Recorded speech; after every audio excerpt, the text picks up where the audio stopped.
20XX New Year resolutions. 1. Visit mom every 3 weeks. 2. Finish reading the Analects. Abridged version, okay. 3. Ask Becks out on a date. Scratch that. 4. Start dating. Scratch that too. 3. Go on 3 dates. 4. Stop correcting Coraline's malapropisms. Or at least be less obnoxious about it. 5. Be less judgmental. Mason Perry strolls into Veracity on a permafrosted January morning to tell us about his case, tripping all my Pavlovian dislike responses as he goes. As he talks, I gradually figure out why.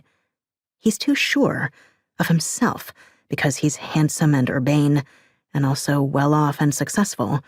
We know from our pre-check that he played lacrosse at Dartmouth and works in investment banking, that we'll be only too ready to help him because of all of the above, that the world is a place where he can have whatever he wants, because he's never had an experience to the contrary.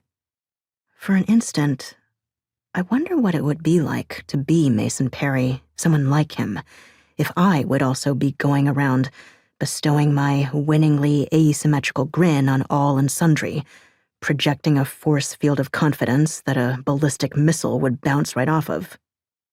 "How long will that take?" he asks, and eases back into his chair.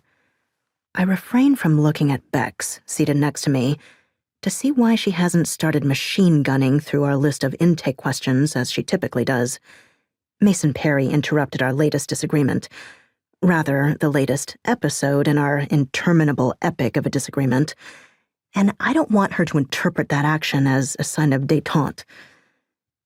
Becks begins tapping a fingernail on the surface of the table, a slow, considering sound, and kicks my shin beneath it. I jolt. Mason Perry, who so far has been floodlighting Becks with his attention, blinks at me. Right. My turn to lead the client intake session. I sit up straight, as if better posture can compensate for the fact that I stopped listening to what Mason was saying 2 sentences in, and ask, "Were your parents really into Earl Stanley Gardner?" Across from us, the robust glow of Mason's face dims into confusion. "He wrote the Perry Mason novels," I say. "That show came from a book?" says Mason Perry. "I had no idea." "I think you have your answer," Becks says to me. Rather, those are the sounds she's making. What she's really saying is, "Jesus Christ, I would fire you if I could." She turns back to face Mason Perry. "What's the woman's name?" "Amalia," says Mason. "Amalia Suarez." Becks says, "Any reason to suspect she might not be telling the truth about anything?" He pauses. There's a staginess to it, to his entire manner, as if he's imagining an invisible film crew trailing behind him, recording his every hand wave and head tilt. "There must be something," says Becks. "Otherwise, you wouldn't have come to us."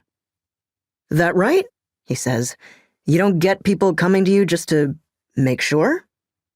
"They generally have better things to do with their time and their money,"